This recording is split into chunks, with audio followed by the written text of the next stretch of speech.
कितने लोग प्रभु का संदेश सुनने के लिए तैयार हैं? आज एक खास दिन है, वर्ल्ड जो है फादर्स डे है। तो हमारी कलीसिया में जितने भी पिता हैं सभी को happy Father's Day. Happy Father's Day सभी को। प्रभु सारे पिताओं को ब्लेस करे। प्रभु की आत्मा ने मेरे मन में प्रेरित किया कि मैं आज फादर्स डे के टॉपिक पर फादर्स डे का जो है संदेश को मैं दूं। तो इससे पहले कभी भी मैंने कोई दिन उस दिन का टॉपिक के अनुसार कभी प्रचार नहीं किया, लेकिन पहली बार प्रभु की आत्मा ने मुझे प्रेरित किया है। और इससे पहले कि मुझे पता होता कि आज फादर्स डे है, कल पहले प्रभु ने मेरे हृदय में डाला कि मैं फादर के टॉपिक में बात करूं। फिर मैंने सोचा कि ऐसे टॉपिक सिर्फ फादर्स डे में ही प्रचार करने से अच्छा होगा। फिर मैंने इसे गूगल में सर्च किया कि फादर्स डे, पता लगाया कि कब है। तो फिर पता चला कि आज ही के दिन है। तो मैं प्रभु को महिमा देना चाहता हूँ। कई बार ऐसा हुआ कि जब भी प्रभु ने कुछ वचन मुझे प्रेरित किया वह उस दिन के लिए सूटेबल था। आमीन। तो मैं खुश हुई कि इसीलिए परमेश्वर की आत्मा ने मुझे ये वचन कहने के लिए प्रेरित किया, उभारा। फादर जो शब्द है ये हम हिब्रू में इसे हम अब्बा नाम से हम जानते हैं, और अरामिक में भी अब्बा हम कहते हैं, ग्रीक में भी इसे अब्बा कहते हैं, अरबिक में भी अब्बा कहते हैं, उर्दू में भी इसे अब्बा कहते हैं। और हम में से इंडियन के काफ़ी लोग जो यहाँ पर उर्दू सेटलर्स होने की वजह से हिंदी लोगों ने भी उस शब्द को एडॉप्ट किया है। और हिंदी के काफ़ी लोग भी पिता के अलावा अंडमान के काफ़ी हिंदी लोग अपने पिता को क्या बोलते हैं? अब्बा बोलते हैं। हम भी हमारे पिताजी को दो नाम से बुलाते हैं, एक नानजी भी बोलते हैं और दूसरा अब्बा भी बोलते हैं। तो फिर ये अब्बा नाम जो है हम बाइबल में भी देखते हैं, नए नियम में अरामिक में जब लिखा गया तो अब्बा नाम को हम देखते हैं। और पुराने नियम में हिब्रू में लिखा गया, वहाँ पर भी जहाँ जहाँ पिता शब्द का इस्तेमाल हुआ है हिब्रू बाइबल में अब्बा शब्द यूज़ हुआ है। आमीन। तो ये अब्बा का अर्थ क्या है या फादर का अर्थ क्या है? पिता यानी जो बच्चों को उत्पन्न करता है उसे हम पिता कहते हैं। आमीन। पिता का जो टाइटल है हर किसी को ऐसे ही नहीं मिलता है। जब कोई जो है पुरुष जो है बच्चों को जन्म देता है, उससे संतान उत्पन्न होता है, तो ये एक आदरणीय टाइटल उसे मिलता है फादर का। आमीन। और बाइबल में देखा जाए तो सिर्फ एक ही पूरे वर्ल्ड में एक ही जो है ऐसा हमारा परमेश्वर इकलौता है। परमेश्वर होते हुए उनको जो है संबोधित करने का जो टाइटल है वो अब्बा कहकर उनको दिया गया है। आमीन। और कोई देवी देवता या पृथ्वी में जितने भी लोग किसी को पूजते हैं वो अपने देवता को अब्बा कहकर नहीं बुलाते हैं। ये अब्बा जो वर्ड है सिर्फ हमारे परमेश्वर के लिए दिया गया है। हालेलुया। हमारे परमेश्वर को हम पिता कहकर बुला सकते हैं। आमीन। ना ही बुला सकते हैं, वह सच में हमारा पिता है। हालेलुया। ये अद्भुत होगा दूसरों के लिए कि can God be a father? आमीन। क्या परमेश्वर पिता हो सकता है? ये दूसरों के लिए अद्भुत होगा, लेकिन परमेश्वर का वचन कहता है कि परमेश्वर ने खुद ही कहा कि मैं तुम्हारा पिता हूँ। हालेलुया। हम उनको पिता कहकर हमने उनको टाइटल नहीं दिया, परमेश्वर खुद बोल रहे हैं कि मैं तुम्हारा पिता हूँ। हालेलुया। तो वह जो टाइटल है वो आदरणीय शब्द जो सबसे पहले किसी के लिए इस्तेमाल होता है तो वो है हमारे परमेश्वर के लिए अब्बा। और वो नाम जो है अगर किसी को और किसी को पृथ्वी पर भाग्य के रूप में मिला है तो उन पुरुष भाइयों को मिला है जिन्होंने जो है संतान को उत्पन्न किया है। परमेश्वर को जो मिला है उसमें से एक वही नाम जो है आपको भी मिला है, फादर नेम। हालेलुया। तो ये बड़ा आदरणीय स्थान है, आदरणीय पद है। ये इतना आदरणीय है कि मत्ती सुसमाचार 23वां अध्याय 9 में यदि हम पढ़ेंगे 23 मैथ्यू चैप्टर 23:9, ये इतना आदरणीय शब्द है, इसे हम जानेंगे इस वचन के द्वारा। मत्ती सुसमाचार 23 उसका 9 कोई जन पढ़कर सुनाइएगा। మరియు భూమి మీద ఎవరికైనను తండ్రి అని పేరు పెట్టవద్దు, ఒక్కడే మీ తండ్రి, ఆయన పరలోకమందున్నాడు. पृथ्वी पर किसी को अपना पिता ना कहना, क्योंकि तुम्हारा एक ही पिता है जो स्वर्ग में है। आमीन, हालेलुया। ये वचन में यीशु मसीह कहते हैं कि पृथ्वी में किसी को भी अब्बा कह के मत बुलाना, पिता कह के मत बुलाना, क्योंकि तुम्हारा एक ही पिता है जो स्वर्ग में है। ये वचन से यीशु मसीह ये बताना चाहते हैं कि जो अब्बा जो टाइटल है, ये पिता फादर जो है, उतना छोटा शब्द नहीं है कि आप हर किसी को पिता कह के बुला दें। आमीन। इसका बहुत वैल्यू है। सबसे पहले ये परमेश्वर से संबंधित है, सेकंड जिन्होंने जन्म दिया उनसे संबंधित है। और उनका क्या, ऐसे भी बहुत सारे बच्चे हैं दुनिया में, ऐसे भी बहुत सारे लोग हैं जिनको पिता का प्यार नहीं मिला, या तो पिता छोड़कर चले गए, और या तो फिर जो है पिता गुजर गए और बचपन में ही वो पिता से रहित हो गए। ऐसे बच्चे जिनको पिता कहने के लिए, बुलाने के लिए कोई नहीं मिलता है, वो ऐसे निकट संबंधी को या किसी एक व्यक्ति को जो उनको पिता जैसा प्यार देता है, पिता जैसा प्रेम करता है, उनको वो टाइटल वो देते हैं। हमें, क्योंकि जब वो देखते हैं कि वो जेंस का कमी, वो पिता का कमी जब उनको खलता है, तो उस व्यक्ति में जहाँ कहीं से थोड़ा भी एक प्रेम मिल जाता है, ऐसे लोग उसे जो है पिता नाम देते हैं। ऐसा उनको पिता कह के बुलाना गलत बात नहीं है। डैडी करके जो आपको पिता फील कराता हो, आपको पिता की तरह देखभाल करता हो, उस व्यक्ति को आपका पिता नहीं है, इसलिए आप उनको पिता कह के बुलाना गलत नहीं है। लेकिन हर किसी को पिता ना समझे। आमीन, प्रेज़ द लॉर्ड, हालेलुया। हर किसी को आप पिता ना कहें। यहाँ पर यीशु मसीह इसलिए कह रहे हैं ये वचन कि हमारे स्वाभाविक पिता को हम पिता ना बुलाए, ऐसा वो नहीं कह रहे। उनका कहने का ये अर्थ था कि उन दिनों में समाज में जो शास्त्री और फरीसी हुआ करते थे, और जो आज के दिन भी आप देखते हैं कि कई सारे जो है ऐसे गुट है या ऐसे संस्थान हैं जहाँ पर कुछ ऐसे लीडर्स हैं जो अपने आप को फादर नाम से ही पहचान पाना ज़्यादा उत्तम समझते हैं। तो फादर कहने के लिए जो है छोटा लगता है, लेकिन परमेश्वर ने इस टाइटल को काफ़ी बड़ा टाइटल दिया है। हालेलुया, ये काफ़ी वैल्यूबल टाइटल है जो ऐसे ही सभी किसी को फादर कह के हम बुला नहीं सकते हैं। आमीन। ना किसी को जो है मास्टर बुला सकते, आगे के वचन में लिखा, और स्वामी भी ना कहलाना, क्योंकि तुम्हारा एक ही स्वामी है, अर्थात मसीहा।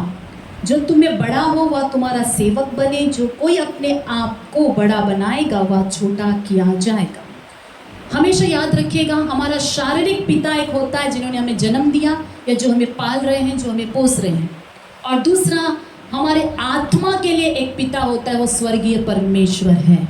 మన ఆత్మకు తండ్రి ఎవరంటే ఆయన దేవుడే। आमीन।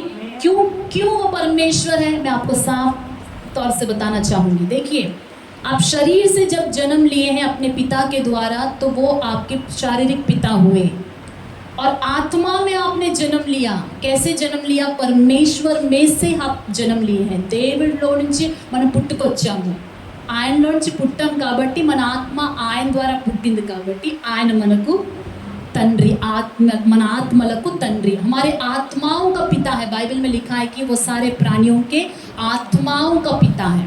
और इतना ही नहीं, परमेश्वर हमारे शरीर का भी पिता है। कैसे? सारी पृथ्वी की रचना उन्होंने किया, जिनसे उत्पन्न होते हैं वही पिता है। हम परमेश्वर से उत्पन्न हुए हैं और परमेश्वर ही हमारा पिता है। हमारे आत्मा का पिता का स्थान हम किसी मनुष्य को नहीं दे सकते। हालेलुया। वो आत्मा का पिता परमेश्वर ही है। దేవుడే మన ఆత్మకు తండ్రి, ఆయనే అన్నిటికన్నా అందరికన్నా గొప్పవాడు। तो ये जब आप परमेश्वर के सामने प्रार्थना करें, इसलिए यीशु मसीह ने मत्ती सुसमाचार 6 अध्याय 6 वचन में कहा कि जब तुम प्रार्थना करे तो कोठरी में जा, द्वार बंद कर और अपने पिता से जो गुप्त में देखता है उससे प्रार्थना कर। यीशु ప్రభు ఏమన్నాడు? నీ యొక్క గదిలోకి వెళ్ళు, తలుపు మూసుకో, रहस्यమందు చూచుచు నా తండ్రి, हालेलुया, रहस्य में देखने वाला तुम्हारे पिता से प्रार्थना करो। परमेश्वर से प्रार्थना करो, वह नहीं कहता है पिता से। जो पिता, जब हम कहते हैं परमेश्वर को पिता कहते हैं, वहाँ पर संबंध को दिखाया जाता है। తండ్రి అని ఎందుకు దేవుడు సంబోధించమంటున్నాడు? जब हम पिता कहते हैं वहाँ रिलेशनशिप दिखता है कि आप उनकी संतान हैं। हालेलुया, आप उनका बेटा है, आप उनकी बेटी है। अगर आप जो है इस बात को मान के कि मैं परमेश्वर का बेटा हूँ, बेटी हूँ, और अपने पिता से आप बात करने के लिए चाहते हैं, तो वो एक रिश्ता को दिखाता है। हालेलुया। और यीशु मसीह ने जब स्वर्गीय प्रार्थना के बारे में भी बताया, तो वहाँ पर भी उन्होंने क्या कहा? 6 अध्याय 9 वचन में, हे मेरे स्वर्गीय पिता। प्रार्थना सिखाते वक्त भी उन्होंने कहा कि पिता कहकर परमेश्वर से प्रार्थना करिए, गहरे रिश्ते को दिखाता है। अब यशायाह 46 में आएंगे। यशायाह 46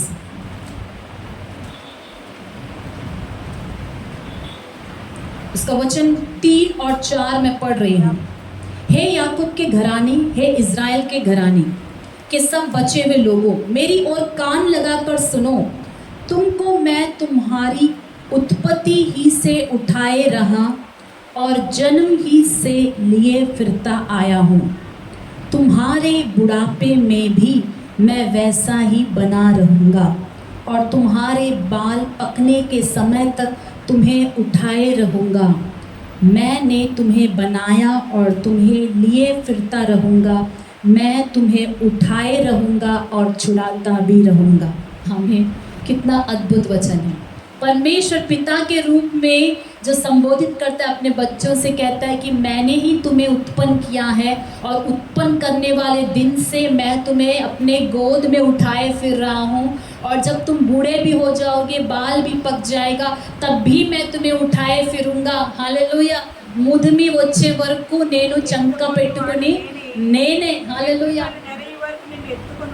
तला नेरे वरकु నేను ఎత్తుకునేవాడును నేనే। देखिए ये स्वर्गीय पिता की जो क्वालिटी है अब कितना उत्तम है। हमारे पृथ्वी के पिता कब तक हमें गोद लेते हैं?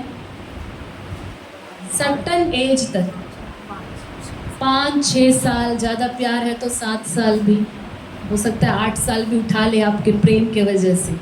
लेकिन जैसे जैसे आप बड़े होते रहेंगे, हम बढ़ते जाएंगे, उसके बाद हमें कोई गोद नहीं लेगा। डैडी मुझे गोद लो, मैं से क्या तुम बच्चा है ऐसा बोलिए। मेरे डैडी अभी मुझे गोद नहीं लेंगे, लेकिन एक समय लिया करते थे। स्वर्गीय पिता की खासियत यह है कि आप बूढ़े भी हो जाए, आप उनके लिए वैसे ही बच्चे हैं, तब भी वो आपको गोद में लेकर ही चलाएगा। हालेलुया। जिनके पृथ्वी के पिता नहीं है, मैं उनसे कहना चाहूँगी, आप यह दुख मत हो कि आज हैप्पी फादर्स डे बोलने के लिए भी मेरे पास डैडी नहीं है। ये बात सोचकर आपको रोने की आवश्यकता नहीं है। पृथ्वी के हर एक पिता एक दिन हमें छोड़कर चले जाएंगे। कितना भी प्रेम करने वाले पिता हो, एक दिन वो चले जाएंगे, लेकिन स्वर्गीय पिता हमें कभी भी नहीं छोड़ेंगे।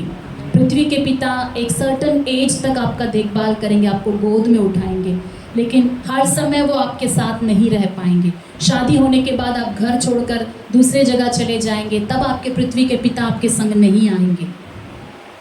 हर समय हमारे साथ रहने वाला एक स्वर्गीय पिता है, वह आपके साथ सदैव रहेंगे। हालेलुया। जब कभी आपको खलता है कि आज का दिन मुझे हैप्पी फादर्स डे बोलने के लिए मौका नहीं है, ये दिन तो मेरा है ही नहीं, आज का स्टेटस देखो ही नहीं, मूड खराब हो जाएगा, आज मोबाइल बंद करके कोना में फेंक दो, सारे जिनके फादर्स हैं वो बड़े एंजॉय करके फ़ोटोज़ डाल रहे हैं, दुख होने की ज़रूरत नहीं है। एक बार स्वर्ग उठाकर पिता से कहना, हैप्पी फादर्स डे अब्बा, उनसे कहना, हमें उनसे कहेंगे हैप्पी फादर्स डे अब्बा, हैप्पी फादर्स डे अब्बा। असल पिता तो वह है, सबका पिता। हमें वह पिता जब तक हमारे साथ है, आपको ऐसा फील होने की ज़रूरत नहीं है कि आपका अब्बा नहीं है। हालेलुया। आपका अब्बा नहीं है बोलकर आपको फील होने की ज़रूरत नहीं है, हमारा अब्बा हमारे साथ है। वचन देखेंगे 45 इसी में यशायाह 45 9 से लेकर 12 तक मैं पढ़ रही हूँ। हाय उस पर जो अपने रचने वाले से झगड़ता है, वह तो मिट्टी के टिकरों में से एक टिकरा ही है। क्या मिट्टी कुम्हार से कहेगी तू यह क्या करता है? क्या कारीगर का बनाया हुआ कार्य उसके विषय कहेगा उसके हाथ नहीं है? हाय उस पर जो अपने पिता से कहे तू क्या जन्माता है, और माँ से कहे तू किसकी माता है। यहोवा जो इज़राइल का पवित्र और उसका बनाने वाला है, वह यूँ कहता है, क्या तुम आने वाली घटनाएं मुझसे पूछोगे? क्या मेरे पुत्रों और मेरे कामों के विषय मुझे आज्ञा दोगे? मैं ही ने पृथ्वी को बनाया और उसके ऊपर मनुष्यों को सृजा है। मैंने अपने ही हाथों से आकाश को ताना और उसके सारे गणों को आज्ञा दी है। आमीन। परमेश्वर यहाँ पर सबका पिता है, वह दिखा रहा है, और हम जो उसकी रचना है। प्रभु कहता है तू तो सिर्फ मिट्टी का एक टिकरा है। जब हम परमेश्वर से सवाल पूछने लगे, देखिएगा कोई इतना नहीं बड़ा हो जाता कि वह अपने पिता से पलट कर जो है जवाब दे। चाहे हम कितने भी बड़े हो जाए, चाहे हमारा कितना भी जो है समझ बुद्धि बढ़ जाए, नौकरी आ जाए, लेकिन ज़िंदगी में कभी भी जिनके पिता हैं, मैं उनसे कहती हूँ ऐसे बच्चे अपने पिता से कभी ऊंची आवाज़ में बात ना करें। उनके निर्णय आपको पसंद आए या ना आए, तब भी किसी भी संतान को यह अधिकार नहीं कि वह अपने पिता से ऊंची आवाज़ में बात करे या उनको डिसरिस्पेक्ट करे। नौजवानों, इस बात को अपने मन में रखिएगा, जितना अधिक हो सके अपने जो है माता पिता का आदर करिए, तभी हम पृथ्वी पर सुख शांति के साथ लंबे समय तक जी पाएंगे। और अपने पिता से कभी भी ऊंची आवाज़ में बात ना करें। स्वर्गीय पिता वह हम सबका पिता है। जब हम उनसे जो है रूठ कर उलट फेर की बातें उनसे हम कहते हैं, तो प्रभु कहता है हाय उस पर जो अपने रचने वाले से झगड़ता है, वह तो मिट्टी के टिकरों में से एक टिकरा ही है। हम मनुष्य जो है मिट्टी से बनाए गए हैं, एक मिट्टी का एक टुकड़ा है हम। हमें परमेश्वर ने रच कर अपने स्वरूप में बनाकर, अपने समानता में बनाकर जीवन का श्वास फूंक दिया और अपनी आत्मा देकर अपने लहू से हमें खरीद कर अपने संतान बनाया है। आमीन। लेकिन after all we are all dust. अगर हमारा ओरिजिन कहा जाए तो हम क्या हैं? हम सब के सब जस्ट डस्ट हैं, मिट्टी है।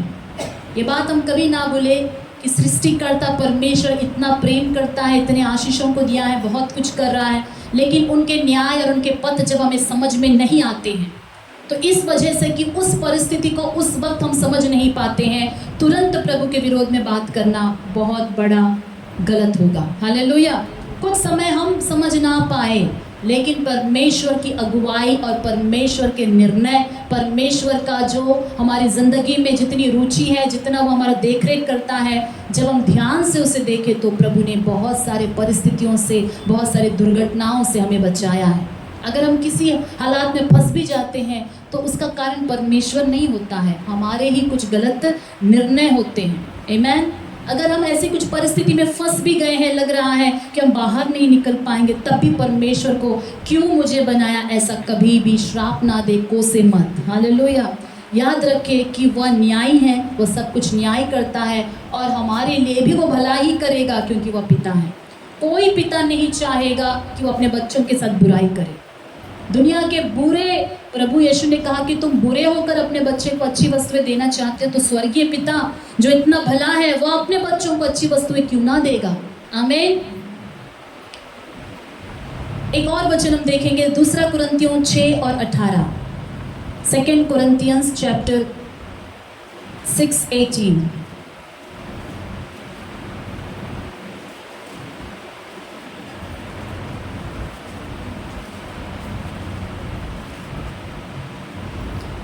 और मैं तुम्हारा पिता होऊंगा और तुम मेरे बेटे और बेटियां होंगे। यह सर्वशक्तिमान प्रभु परमेश्वर का वचन है। आमीन। प्रभु खुद कह रहा है कि मैं तुम्हारा पिता होऊंगा और तुम मेरे बेटे और बेटियां होंगे। यह सर्वशक्तिमान प्रभु परमेश्वर का वचन है। प्रभु स्वयं कह रहा है कि आप मेरे बेटे हैं, आप मेरी बेटियां हैं और मैं तुम्हारा पिता हूँ। इतना अच्छा परमेश्वर जो पिता के रूप में हमारे साथ है, वह हमारे ज़िंदगी के हर एक परिस्थिति में हमारे साथ ही रहेगा। हालेलुया। तो अभी तक हमने स्वर्गीय पिता के विषय में देखा। हमारे स्वर्गीय पिता की और बहुत सारी जो है गुण हैं। उनका सबसे प्रधान गुण यह है कि वह गॉड ऑफ कंपैशन है। हालेलुया। वह दया करने वाला परमेश्वर, वह दया से परिपूर्ण पिता है। उनके हृदय जो है आपके लिए, हमारे लिए जो है दया से भरी हुई है। जब स्वर्गीय पिता कहकर आप उनको संबोधित करते हैं, आप उनसे बात करते हैं, तो आप उनको जो है किस रूप में आप देख रहे हो? कि हमेशा हाथ में छड़ी लेकर आपको मारने के लिए आ रहा है प्रभु, वैसा देख रहे हो? नहीं। जब हम पिता कहते हैं तो पिता कहते ही कंपैशन हार्ट, तो हमारे परमेश्वर का तरस हृदय है। उनके तरस हृदय जो है इतना अधिक है कि परमेश्वर ने अपने इकलौते बेटे को दुनिया को बचाने के लिए भेजा। वह हमसे इतना प्रेम करता है परमेश्वर कि उन्होंने सब कुछ हमारे लिए दे दिया। हालेलुया।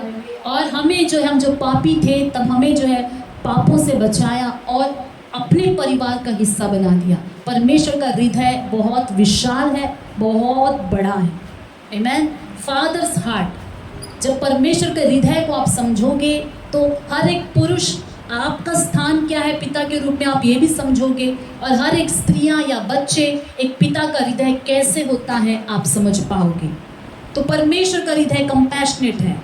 और एक जो है गॉडली फादर यानी गॉड काइंड फादर, परमेश्वर या भक्त पिता एक कैसे होना चाहिए, कैसे होता है, आज इस बारे में हम ध्यान करने वाले हैं। हमें तैयार है सभी? गॉडली फादर या गॉड काइंड ऑफ फादर, परमेश्वर का हृदय रखा हुआ एक पिता या बाइबल का पिता कैसे होना चाहिए, वचन में हम देखेंगे। सबसे पहला पॉइंट है, मैंने जैसे बोला, कंपैशन। हर एक पिता के हृदय में जो है अपने बच्चों के प्रति कंपैशन होता है, यानी दया होती है। भजन संहिता 103 वचन 13 हम पढ़ेंगे। भजन 103 उसका 13, जल्दी से कोई निकालेगा और पढ़कर सुनाएगा। भजन 103 वचन 13।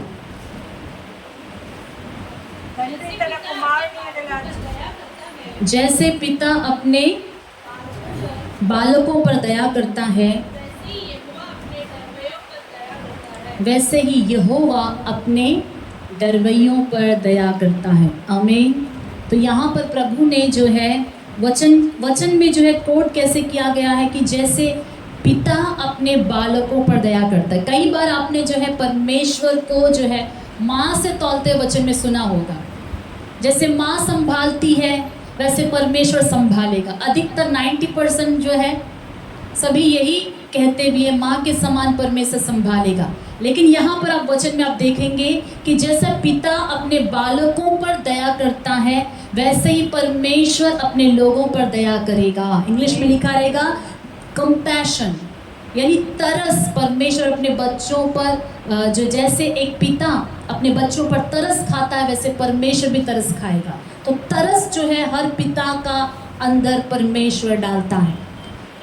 दुनिया के काफ़ी अच्छे पिताओं के हृदय तरस भरे होते हैं, लेकिन आपको ऊपर से देखने से पता नहीं चलेगा कि उनका हार्ट उतना तरस वाला हार्ट। क्यों पता नहीं चलता है? फादर का हार्ट के बारे में जल्दी जो है दूसरों को दिखता नहीं है, क्योंकि वो शब्द से अपने तरस को नहीं दिखाते हैं। पिता का गुण ऐसे होता है कि वो बातों से बोलकर प्रेम को प्रकट नहीं करते, वो क्रियाओं से दिखाते हैं को कितना प्यार करते हैं। आमीन। माँ जो ऐसी होती है वो जो है बातों से भी वो दिखाएगी और क्रिया में भी दिखाएगी। बाबू हमको आज तुमसे बहुत प्रेम है, उम्मा उम्मा करते रहेगी, वो बोलते रहेगी। वो जो है फीमेल का जो है वो गुण है। लेकिन पुरुष का गुण ऐसे होता है कि वो शब्द कम होते हैं, क्रिया अधिक होता है। हालेलुया। तो एक अच्छे पिता के बारे में आज मैं वचन में ये गुणों को बता रही हूँ। तो प्रभु चाहता है कि हमारी कलीसिया में ऐसे अच्छे पिता और रहे। आप इस वचन को सुनते वक्त अपने आप को देखिएगा कि आप उसमें हर पॉइंट आपके लिए वो मैच करता है या नहीं। आमीन।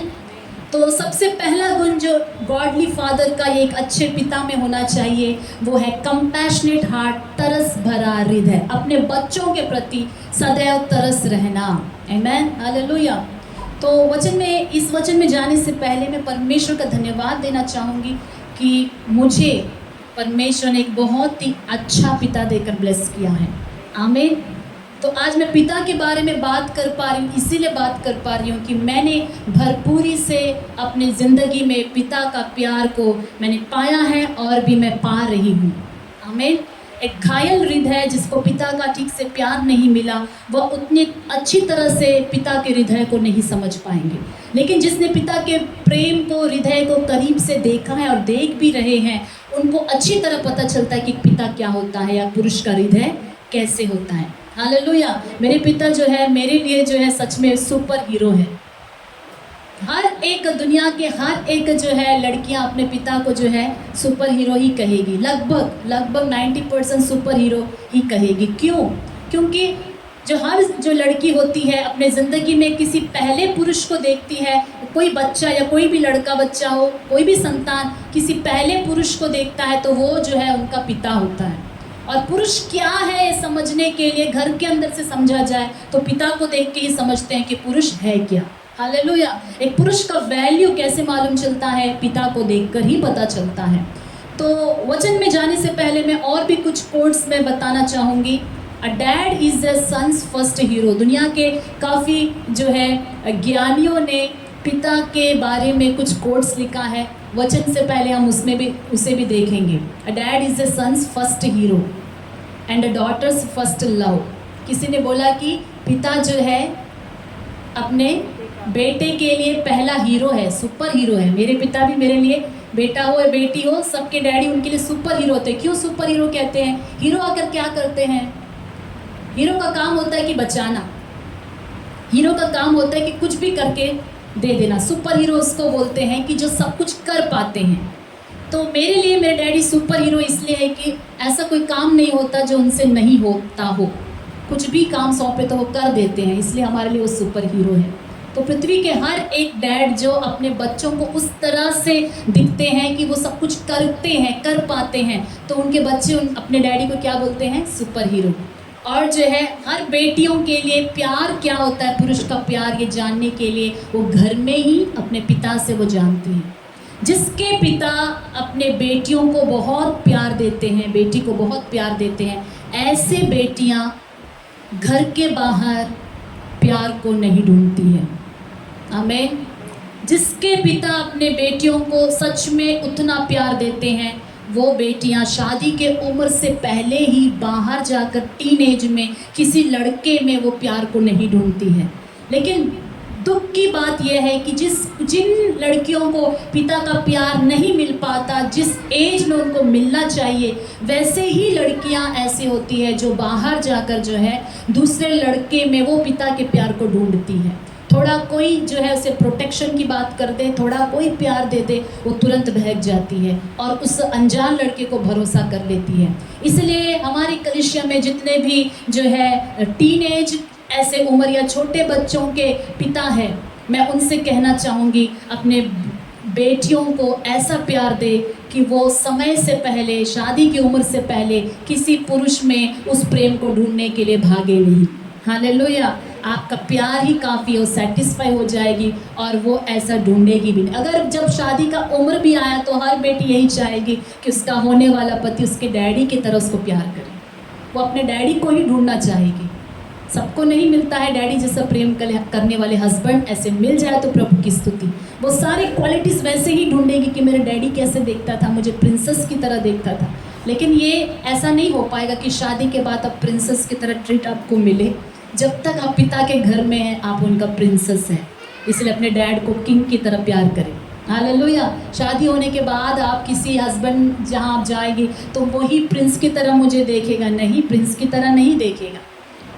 आप जो है दोनों मिलकर जीवन को चलाने वाले, और वो भागा दौड़ी की यात्रा में बहुत जो है वो अलग जर्नी है, लेकिन प्रिंसेस वाला ट्रीटमेंट सिर्फ एक पिता ही दे सकता है। आमीन। हालेलुया। एक और व्यक्ति ने कहा, one father is more than 100 school masters.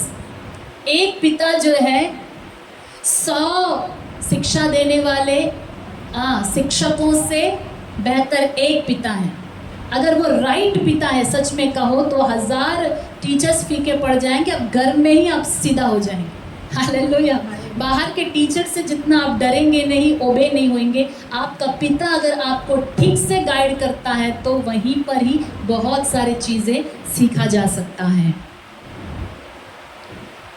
एक और ने कहा, a father doesn't tell you the dad that he loves you, he shows you. एक पिता कभी आपसे ये नहीं बोलेगा कि मैं आपसे प्यार करता हूँ बेटी या बेटा, मैं तुमसे बहुत प्यार करता हूँ। बहुत कम आपको देखने मिलेगा, लेकिन वो प्यार को कैसे वो क्रिया में दिखाएगा।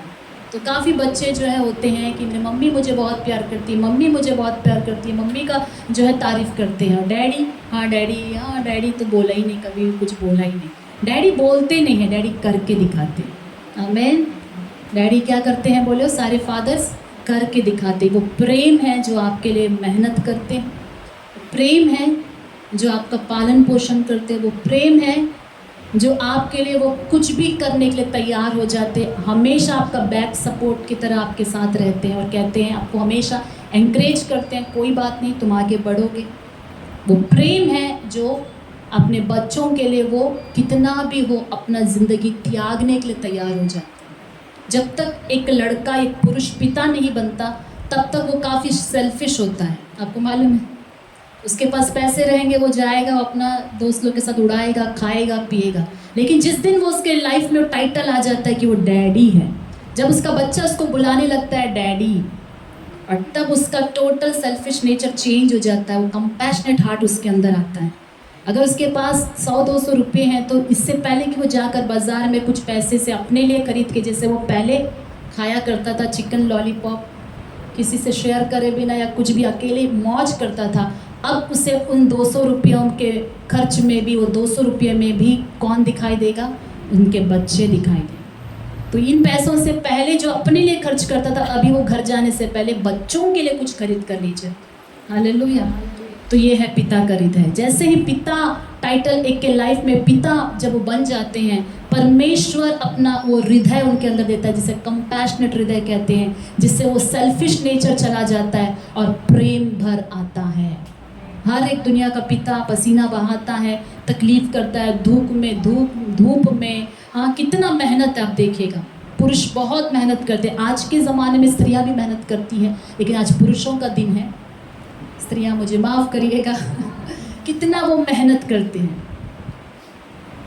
कभी उनको जो है टाइम, अपने लिए ही टाइम नहीं मिलता, दाढ़ी बढ़ता है, शेविंग करने का टाइम नहीं मिलता। वो अपने जो है पहनावा के बारे में सोचते नहीं है कि मेरे बच्चे बर्थडे में नया कपड़ा पहने, ये सोचते हैं। लेकिन उन्होंने बर्थडे में कपड़ा लिया है कि नहीं, उनके मैरिज एनिवर्सरी में कपड़ा मिला है कि नहीं, वो अपने बारे में पहले नहीं सोचते हैं। हर एक अपने बच्चों के लिए पहले सोचता है। और कोई पिता ऐसा नहीं कहता कि मेरे बच्चे होने के बाद मेरी ज़िंदगी बर्बाद हो गया, पहले मैं बैचलर था तो कितना बढ़िया था।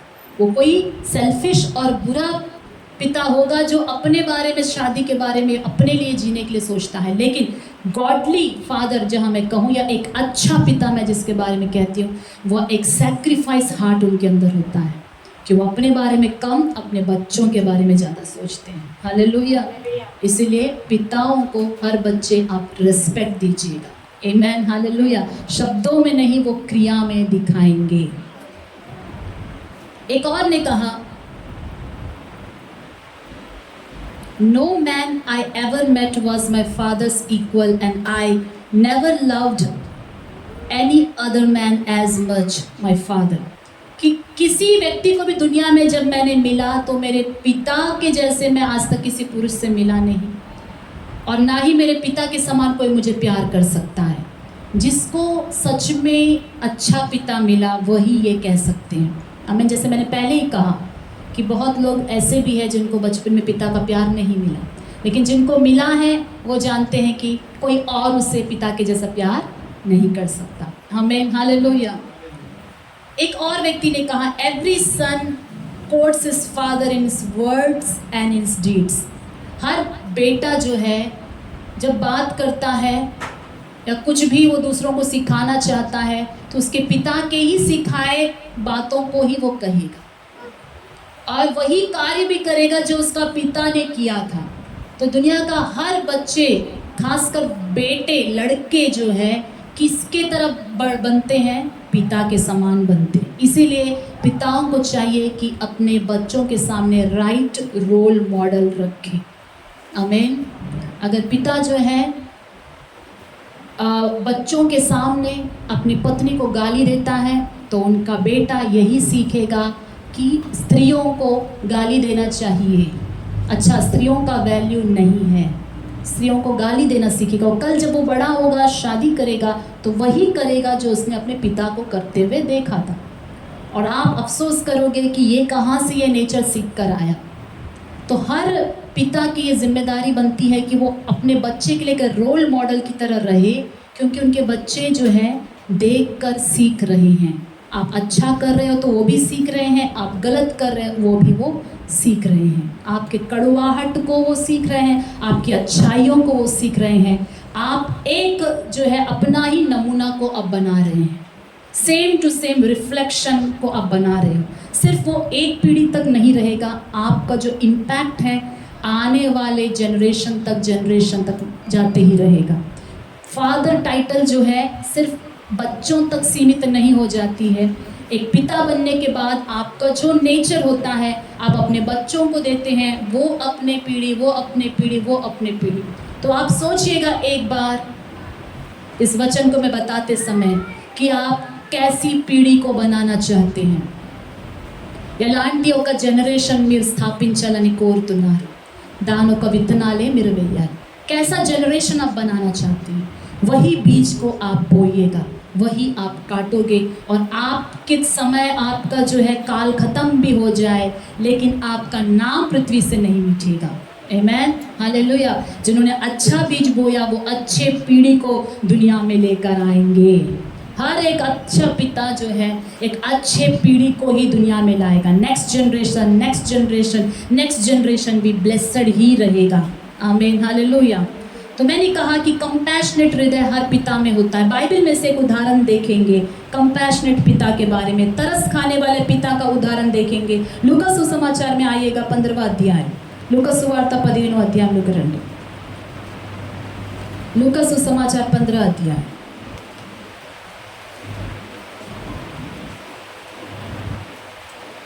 वचन 20 से 24 तक मैं पढ़ रही। तब वह उठकर अपने पिता के पास चला। वह अभी दूर ही था कि उसके पिता ने उसे देखकर तरस खाया और दौड़कर उसे गले लगाया और बहुत चूमा। पुत्र ने उससे कहा, पिताजी, मैंने स्वर्ग के विरोध में और तेरी दृष्टि में पाप किया है और अब इस योग्य नहीं रहा कि तेरा पुत्र कहलाऊं। परंतु पिता ने अपने दासों से कहा, झट अच्छे से अच्छा वस्त्र निकालकर उसे पहनाओ और उसके हाथ में अंगूठी और पाँव में जूतियां पहनाओ और पला हुआ बछड़ा लाकर मारो, ताकि हम खाएं और आनंद मनाएं। क्योंकि मेरा यह पुत्र मर गया था, फिर जी गया है, खो गया था, अब मिल गया है। और वे आनंद करने लगे। हमें यहाँ पर एक बहुत ही अच्छे पिता के बारे में लिखा हुआ है। यीशु मसीह उदाहरण दे रहे हैं। ये जो पिता है, स्वर्गीय पिता के सारे गुण हैं इस पिता में। इनका जो बेटा है जिसे वो प्यार दिखा रहा है, पिता की संपत्ति को छीन कर ले जाता है, मांग कर ले जाता है और सारी संपत्ति को वेश्याओं में और सारे गंदे कामों में उड़ाकर नाश कर देता है। ऐसे बच्चे के साथ एक पिता क्या करना चाहिए? हमारे ज्ञान के अनुसार ये बेटा और बेटा कहलाने के लायक नहीं। मेरा बेटा क्या हो गया है? मर गया है, और वो वापस भी लौट कर आए तो मैं उसे घर से दरवाजे से भगा दूंगा। ऐसे पिता भी होते हैं। लेकिन यह पिता जो अच्छा पिता है, स्वर्गीय पिता के हृदय वाला पिता, अपने बेटे के जो है इस प्रकार घर छोड़कर चले जाने के बाद वो अपने बेटे से रिश्ता ख़त्म नहीं किया। अपने बेटे के लिए वो प्रार्थना कर रहा था, उसके आने का इंतज़ार कर रहा था। क्या इसके पास एक ही बेटा है? हम सोच सकते हैं जिनका एक ही बेटा होता है वो अपने बेटे के लिए ऐसा प्यार रखेंगे। नहीं, इस पिता के 2 बेटे थे। और क्या ये बड़ा बेटा है जो इसके लिए इतना उनका पिता प्यार कर रहा है? नहीं, ये छोटा बेटा था और बड़ा बेटा घर में ही है। फिर भी ये पिता जो है उसके बेटे के वापस आने तक इंतज़ार करता है। और जब उसका बेटा जो है सब कुछ ख़त्म होने के बाद, पूरा ज़िंदगी नाश होने के बाद वापस आता है, ये पिता उसे कैसे स्वीकारता है? गले लगाकर चूमता है, रोता है और उसे अपनाता है, उसे नहलवाता है, उसे अच्छे कपड़े पहनाता है, अंगूठी पहनवाता है और उसके लिए बड़ा एक पार्टी रखवाता है, जश्न मनाता है। आमीन, हालेलुया। ये कंपैशनेट हार्ट को दिखाता है। हालेलुया। कंपैशन, जहाँ कंपैशन होता है वहाँ पर क्षमा की जाती है। ये पिता जो है तरस हृदय वाला पिता था, इसलिए जब वापस आता है बेटा तो वो उसे बहुत प्यार करता है। एक बेटा है उनका, वचन 25 से, परंतु उसका जेठा पुत्र खेत में था। जब वह आते हुए घर के निकट पहुंचा तो उसने गाने बजाने और नाचने का शब्द सुना। अतः उसने एक दास को बुलाकर पूछा, यह क्या हो रहा है? उसने उससे कहा, तेरा भाई आया है और तेरे पिता ने पला हुआ बछड़ा कटवाया है, इसलिए कि उसे भला चंगा पाया है। यह सुनकर वह क्रोध से भर गया और भीतर जाना ना चाहा, परंतु उसका पिता बाहर आकर उसे मनाने लगा।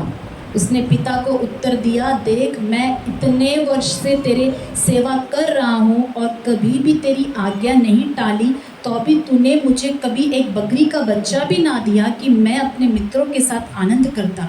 परंतु जब तेरा यह पुत्र, जिसने तेरी संपत्ति वेश्याओं में उड़ा दी है, आया तो उसके लिए तूने पला हुआ बछड़ा कटवाया।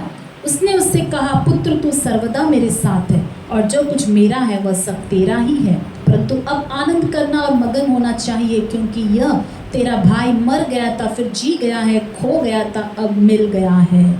हमें पिता का हृदय को आप देखिए। बड़ा बेटा को जब तकलीफ हुआ, बड़ा बेटा को जब गुस्सा आया, तो पिता क्या कर रहा है? उसे मना रहा है। एक फादर का हार्ट क्या है?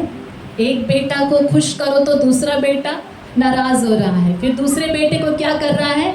मना रहा है और उसे समझा रहा है कि जो कुछ मेरा है वो तेरा ही तो है, लेकिन ये तो मर गया तब जी उठा है, चलो इसके लिए हम आनंद मनाए। हमें एक समान दोनों को ले चलने की जिम्मेदारी यहाँ पर दिख रही है। ना तो वो बड़े को दुख करना चाहता है, ना छोटे को छोड़ना चाहता है। जैसे भी दोनों की कैरेक्टर अपोजिट है, फिर भी ये पिता का हृदय कंपैशनेट हृदय है कि वो अपने बच्चों को एक समान प्यार कर रहा है। हालेलुया। तो हमारे जो है इस जनरेशन में तो 1 और 2 बच्चे बड़े मुश्किल से, हमारे पिता और माता की जनरेशन में देखिए हम 5 हैं। 5 बच्चों को संभालना, एक समान प्यार करना एक बड़ा चैलेंजिंग है। एक बच्चे को पालना हो नहीं रहा है, एक बच्चे को प्यार करना आज के ज़माने में हो नहीं पा रहा है, एक बच्चे को नहीं देख पाल रहे, मुश्किल हो रहा है। लेकिन 5 बच्चों को इन्होंने पाला पोसा, बड़ा किया। ये कुर्बानी छोटी नहीं है, बहुत बड़ी है। हालेलुया। क्योंकि जब आप माँ बनते हैं, पिता बनते हैं, तब जाके आपको पता चलता है कि और खुद की ज़िंदगी और नहीं रही, और खुद का रेस्ट नाम का चीज़ नहीं होता है, और खुद चैन का नींद होता नहीं है, खुद जो है और ये पसीना बहाने की ज़िंदगी हमेशा रहेगी, मेहनत करने की ज़िंदगी हमेशा रहेगी। सब कुछ सैक्रिफाइस करके ही एक पिता बनते हैं। हालेलुया। जब तक पिता सैक्रिफाइस नहीं करता है, तब तक वह जो है बच्चों को खुश नहीं कर पाएगा। बच्चों को खुश करने के लिए पिता सैक्रिफाइस करता है, धूप सहता है, बरसात में भीगते हैं पिता लोग। हालेलुया।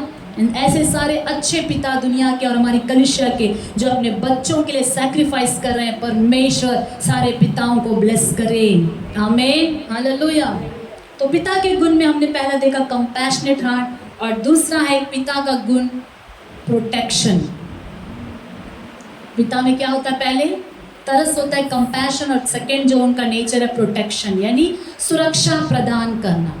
ये नेचुरल गुण है जो स्वर्गीय पिता से दिया गया है हर एक पिताओं को, कि उनका नेचर होता है कि वो अपने परिवार को सुरक्षा प्रदान करना चाहते हैं। आमीन। हालेलुया। जिस घर में अच्छा पिता होता है वहाँ बच्चे सुरक्षा महसूस करते हैं, वहाँ वाइफ भी सुरक्षित महसूस करती है। हालेलुया। उनके बच्चों को जो है और एक अलग से बॉडीगार्ड की आवश्यकता नहीं होती।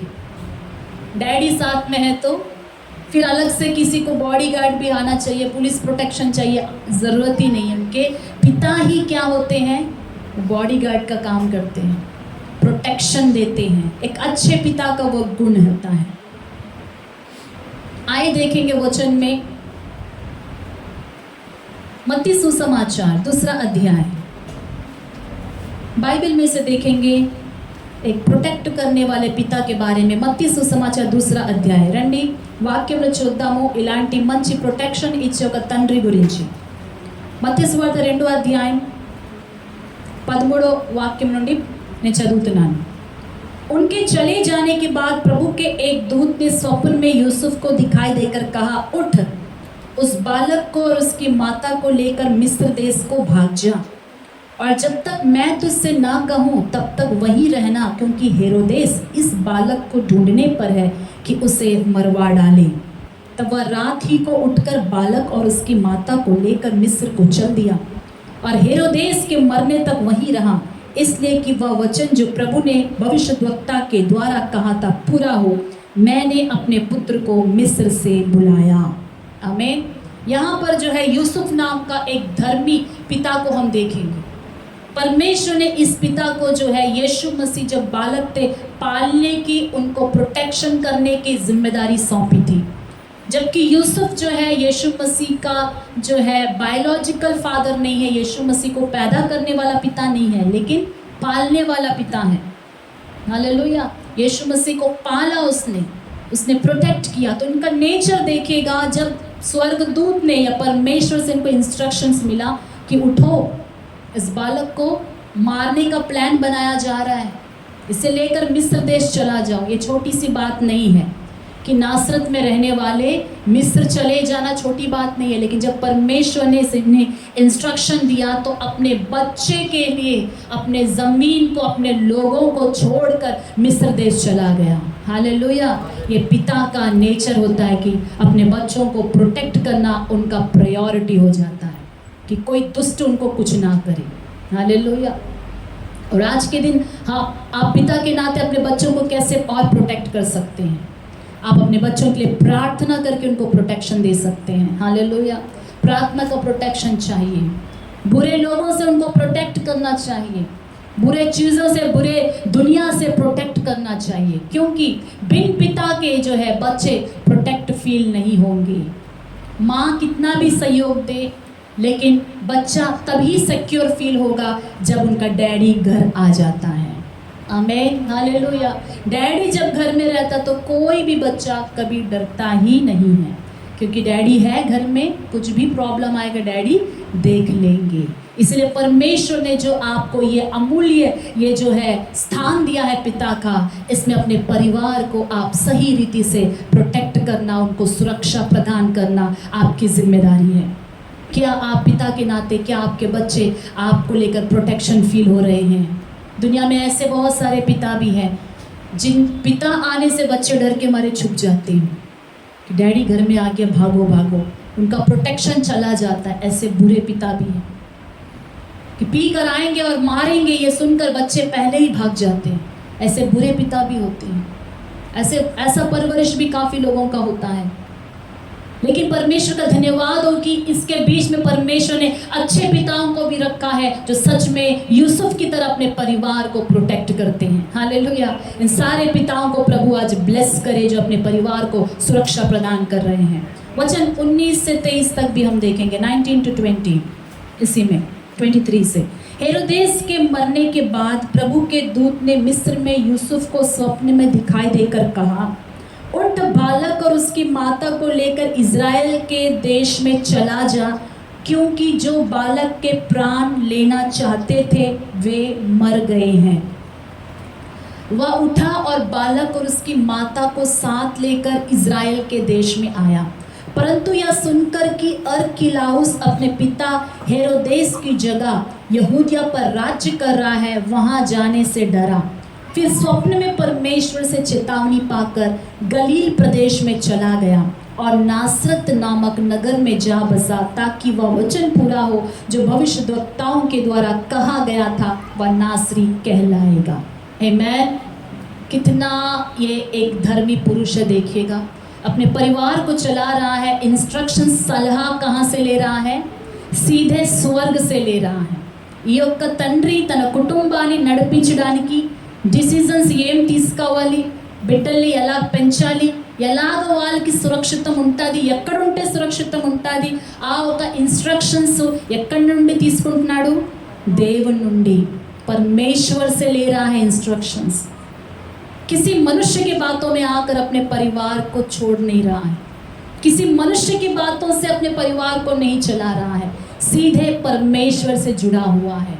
क्योंकि यूसुफ परमेश्वर से जुड़ा हुआ था, इसीलिए यीशु मसीह और मरियम को वो प्रोटेक्शन दे पाया। आमीन। हालेलुया। आप कहोगे कि मैं उतना बड़ा भक्त नहीं हूँ, मैं यूसुफ नहीं हूँ जी। आपको यूसुफ होने की ज़रूरत नहीं है, लेकिन आप एक डैडी हो, आप एक फादर हो, ये बात मत भूलिएगा। आमीन। ये पिता का स्वाभाविक नेचर होता है कि वो अपने परिवार को सुरक्षित महसूस कराए, अपने बच्चों को फील कराए कि बेटा मैं हूँ, तुम्हें किसी बात की डरने की ज़रूरत नहीं। मेरी बेटी मैं हूँ, तुम्हें किसी बात की डरने की ज़रूरत नहीं है। भले ही इसके लिए आपके हाथ में पैसे ना हो, लेकिन बच्चों को बोलकर डराने की ज़रूरत नहीं कि हम भयानक स्थिति में हैं। उनको सिर्फ बातों से ये प्रोटेक्टेड फील कराए कि परमेश्वर देख लेगा, सब कुछ हो जाएगा, आगे बढ़ते चले। आमीन। इसके लिए आपको विश्वास होना चाहिए, इसके लिए आपको वो हृदय होना चाहिए कि मैं वो स्थान में हूँ, मेरे बच्चे, मेरा फैमिली प्रोटेक्ट फील हो। हालेलुया। जब मैं प्रोटेक्शन की बात करती हूँ तो मैं आपको एक बात बताना चाहती हूँ। आप जानते हो, सभी सोचते हैं कि माँ जो है बच्चों के प्रोटेक्शन में ज़्यादा जो है इन्वॉल्व होती है, उनकी चिंता ज़्यादा करती है। जब बच्चे छोटे होते हैं माँ चिंता करती है, सही बात है, जब छोटे होते हैं, लेकिन जैसे जैसे बढ़ते रहते हैं, जवान उम्र में आ जाते हैं, पिता ज़्यादा चिंता करने लगते हैं। हालेलुया। मेरे घर में मैंने देखा है, मैं बाहर जाती हूँ 8 बज गए तो मेरी माँ का कॉल नहीं आएगा, मेरे डैडी का कॉल पहले आएगा। पिता ज़्यादा चिंता करते हैं। मैंने देखा फिलिप जी और केजिया जी के फैमिली में आराम से सो जाती है केजिया सिस्टर, लेकिन उनके बेटी वहाँ देश में घर पहुँचने तक वो यहाँ पर इंडिया में सोते नहीं, जब तक कि उनको मैसेज नहीं मिलता कि बेटी सेफली पहुँच गई। Daddies heart. हालेलुया। वो किसी को दिखता नहीं है। माँ के बारे में सब बोलेंगे कि माँ बच्चों को प्रोटेक्ट करती है, लेकिन एक अच्छा पिता के हृदय में अपने बच्चे के लिए जो स्थान होता है वो कोई नहीं जानता कि उनके लिए अंदर ही अंदर वो कितना चिंता करते हैं। वो चिंता जो है उनका प्रोटेक्शन का एक हिस्सा है, उनका प्रेम का हिस्सा है, वो अटैचमेंट का हिस्सा है। हालेलुया। जो वो ऊपर से बातों में नहीं दिखाएंगे। वो कितना टेंशन ले रहे हैं वो कि दिखाई नहीं देगा। वाइफ टेंशन है तो सबको मालूम हो जाए, हस्बैंड टेंशन में है तो वो चुप हो जाए, अंदर ही अंदर युद्ध चलता रहे, अंदर ही अंदर। परमेश्वर ऐसे अच्छे पिताओं को और भी हमारी कलीसिया में उत्पन्न करे। आमीन। जो प्रभु से गाइडलाइंस को लेकर परिवार को चलाए। आमीन। हालेलुया। पिता का एक और गुण होता है, प्रोवाइडर होता है वो। हालेलुया। प्रोवाइडर यानी पालन पोषण करने वाला, परिवार का पालन पोषण करने वाला। मेरे घर में मेरे पिता जो है पहले वो गवर्नमेंट सर्वेंट के रूप में उन्होंने काम किया, अब तो वो रिटायरमेंट है। मेरी माँ जो हाउसवाइफ के रूप में ही हमेशा रही है, एक ही जो है तनख्वाह, एक ही जन घर को चला रहे, 5 बच्चों का पालन पोषण। आज तक जो भी हम खाए पिए तंदुरुस्त हैं, बड़े हुए, सिर्फ मेरे पिता के कमाई के वजह से। आमीन। हालेलुया। आज के ज़माने में भी है, वन मैन, एक ही पिता ही कमाता है बच्चों को, परिवार को चलाने के लिए। और एक अच्छा पिता कभी ये नहीं सोचता है कि मेरी कमाई को मेरे बच्चे खा रहे हैं। हालेलुया। उसका सैक्रिफाइस क्या होता है कि वो अपने लिए नहीं, वो बस वो दूसरों के लिए, दूसरा नहीं है, उसी का शरीर का हिस्सा है, उसकी पत्नी भी कोई दूसरी नहीं है, उसी का हड्डी है, उसी का मांस है, उसके बच्चे उसी के हैं। हालेलुया। वो अपना शरीर का अच्छी तरह देखभाल करता है। एक अच्छा पिता अपने बच्चों का अच्छी तरह देखभाल करता है। मैं ये नहीं कहती कि इसके लिए पैसे बहुत होने चाहिए, अरे मेरे पास अच्छा पैसा होता तो मेरे बच्चे की हर ख्वाहिश को पूरा कर देता था। देखिए, प्रोवाइडर का मतलब सिर्फ पैसे ही नहीं है। पालन पोषण या देना जो है सिर्फ मनी और फूड ही नहीं होता है। देने के विषय में बहुत कुछ है। आप दे सकते हैं, उनको एनकरेजिंग दे सकते हैं, उनको बड़ा सपना देखना उनको सिखा सकते हैं, उनको ये फील करा सकते हैं कि मैं हमेशा तुम्हारे पीछे हूँ और तुम आगे बढ़ोगे। ये सब देना ही होता है। हालेलुया। सैलरी छोटी भी हो, लेकिन आप अपने परिवार को अच्छा पाल सकते हैं यदि आपका वो हृदय है कि मेरी जिम्मेदारी है मेरे परिवार को पालने और पोसने की। हालेलुया। इससे पहले कि वो शेयर आप करें कि वाइफ भी काम करे, लेकिन फर्स्ट जिम्मेदारी जो बाइबल में दिया गया है, पुरुष को दिया गया है कि वो अपने परिवार को पाले।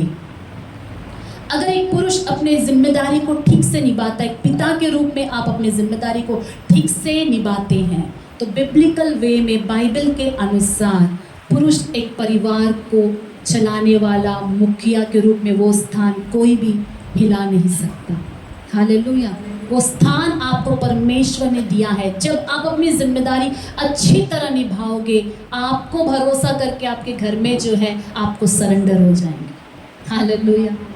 आपके भरोसे में जो बैठे हैं आपके घर में, वो आपका अधीन मानेंगे जब आप अपनी जिम्मेदारियों को अच्छी तरह निभाएंगे। हालेलुया। भजन संहिता 128 1 से लेकर 6 तक देखेंगे। यहाँ एक परिवार के बारे में लिखा है। Psalms 128 1 to 6।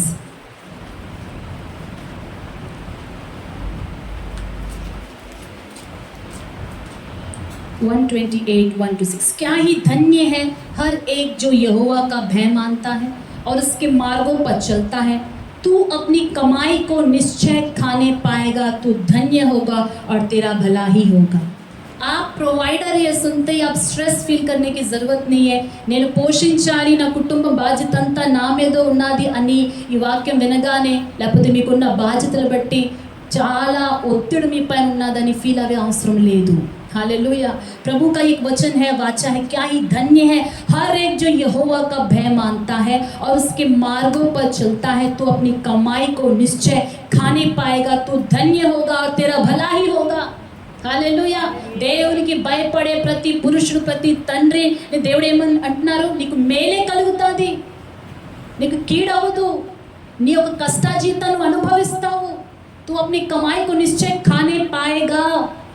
हालेलुया। परमेश्वर का भय मानने वाले हर पुरुष को प्रभु ये वाचा देता है कि तेरे घर के भीतर तेरी स्त्री फलवंत दाखलता सी होगी, तेरी मेज के चारों ओर तेरे बालक जलपाई के पौधे से होंगे। प्रभु का भय मानने वाला पुरुष को परमेश्वर इस प्रकार आशीष करेगा।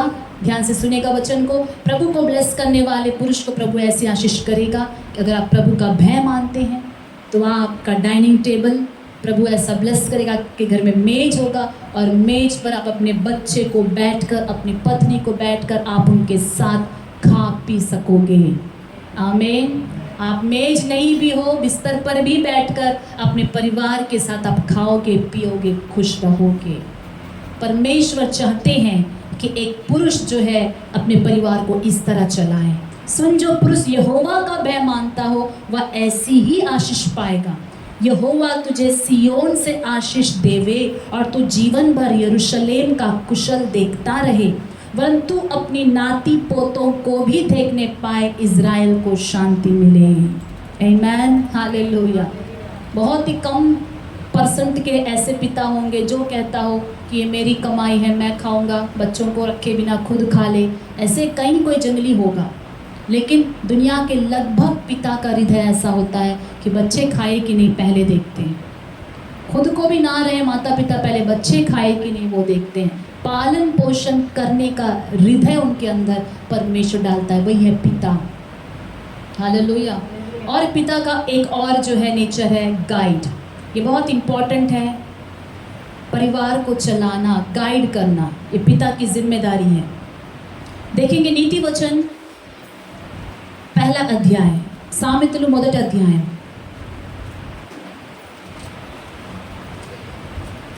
नीति वचन पहला अध्याय, वचन 8 से लेकर 15 तक मैं पढ़ रही हूँ। हे मेरे पुत्र, अपने पिता की शिक्षा पर कान लगा और अपनी माता की शिक्षा को ना तज। ये नीति वचन शुरुआत में पहला वचन में लिखा है कि दाऊद के पुत्र इज़राइल के राजा सुलेमान के नीति वचन। तो ये सुलेमान के मुंह से निकले हुए शब्द है, ये वचन है। सुलेमान कह रहा है यहाँ पर, हे मेरे पुत्र, यानी सुलेमान राजा होकर अपने बेटे को क्या सिखा रहा है देखिएगा। पैसे उसके पास बहुत है, लेकिन बेटे को सिर्फ पैसा ही नहीं चाहिए। अब देखिए एक पिता के रूप में वो अपने बच्चे को क्या दे सकता है। हे मेरे पुत्र, अपने पिता की शिक्षा पर कान लगा। सुलेमान ऐसा एक पिता था जो अपने बच्चे को शिक्षा दे रहा था और अपनी माता की शिक्षा को ना तज। वह ये नहीं बोल रहा है कि मम्मी का बात मत सुनो, अपनी माता की शिक्षा को मत तजो। सपोर्ट कैसे कर रहा है देखिएगा, बच्चे को कैसे सिखा रहा है कि मेरी शिक्षा को भी तुम सुनो, मम्मी क्या सिखाती है वो भी तुम सुनो, सीखो। हालेलुया। क्योंकि वे मानो तेरे सिर के लिए शोभायमान मुकुट और तेरे गले के लिए कंठमाला होगी। हे मेरे पुत्र, सुलेमान अपने बेटे से कहता है, मेरे पुत्र, यदि पापी लोग तुझे फुसलाए तो उनकी बात ना मानना। सुलेमान का पुत्र अभी यंग एज में आ गया है, इसलिए जवान उम्र में अपने बेटे को क्या उपदेश देना है, एक पिता अपनी जिम्मेदारी को बखूबी यहाँ पर निभा रहा है। पापी लोग तुझे फुसलाए तो उनकी बात ना मानना। यदि वे कहे हमारे संग चल के हम हत्या करने के लिए घात लगाए, हम निर्दोष की ताक में रहे, हम आदोलोक के समान उनको जीविता कब्र में पड़े हुओं के समान समूचा निकल जाए, हमको सब प्रकार के अनमोल पदार्थ मिलेंगे, हम अपने घरों को लूट से भर लेंगे, तू हमारा साजी हो जा, हम सबों का एक ही बटुआ हो, तो हे मेरे पुत्र, तू उनके संग मार्ग में ना चलना, वरन उनकी डगर में पाँव भी ना रखना, क्योंकि वे बुराई ही करने को दौड़ते हैं और हत्या करने को फुर्ती करते हैं। हालेलुया। एक गॉडली फादर की जिम्मेदारी है कि वो अपने बच्चों को, जवान बच्चे को भी परमेश्वर का मार्ग को सिखलाए, गाइड करे कि कौन सा राइट वे है, कौन सा रॉन्ग वे है। सिर्फ पैदा कर देना ही आपको पिता बनाकर आपकी जिम्मेदारी खत्म नहीं होती है। उनके जवान उम्र में भी आपका ये जो है, ये आपके लिए जिम्मेदारी बनती है कि आप अपने बच्चों को किस मार्ग में चलना है उसका उपदेश दें। काफ़ी घरों में जो है गाइड करने का, इंस्ट्रक्शन देने का टोटल जिम्मेदारी जो है लेडीज़ के ऊपर थोप दिया जाता है, और पिता को फ़र्क ही नहीं पड़ता है कि बच्चा कहाँ गया, क्या करके आया, किससे मिल के आया, कुछ भी वो पकड़ते नहीं हैं। ऐसे पिता भी हैं, मेरे काम है कि मैं कमाऊँ ला के दो, वो टाइम नहीं निकालते हैं और कहते हैं कि ये वाइफ की जिम्मेदारी। लेकिन biblical father, as a biblical father, Bible के जो पिता हैं, इसमें हम बाइबल में क्या देखते हैं कि पिताओं को परमेश्वर ने वो काम सौंपा है कि पिता हर घर का पास्टर होता है। एक प्रभु के दास ने क्या कहा, every father is a pastor of his own house. हमें हर पिता अपने घर का, खुद के घर का पास्टर है।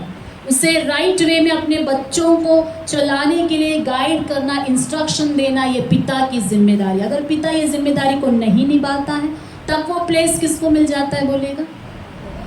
तब माँ को जाता है वो जिम्मेदारी। తండ్రి తన బాధ్యత సరిగ్గా చేయకపోతే, మీ పిల్లల్ని మీరు ఏ దారిలో నడవాలో యవన కాలంలో మీరు నేర్పించకపోతే తండ్రి ప్లేస్లో అది మీరు కేర్లెస్గా పక్కన పెట్టాతే ఆ పొజిషన్ ఆటోమేటిక్గా మీ వైఫ్కి వెళ్ళిపోతుంది.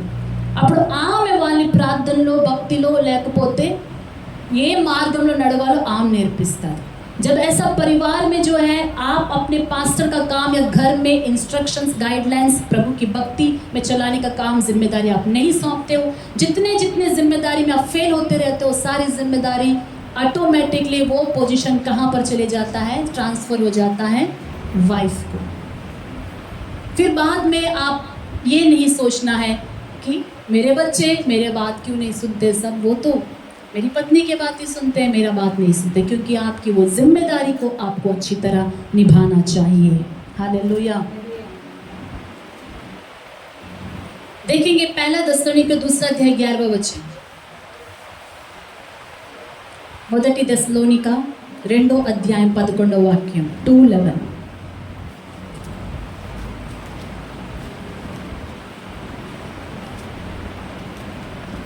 तुम जानते हो कि जैसा पिता अपने बालकों के साथ व्यवहार करता है,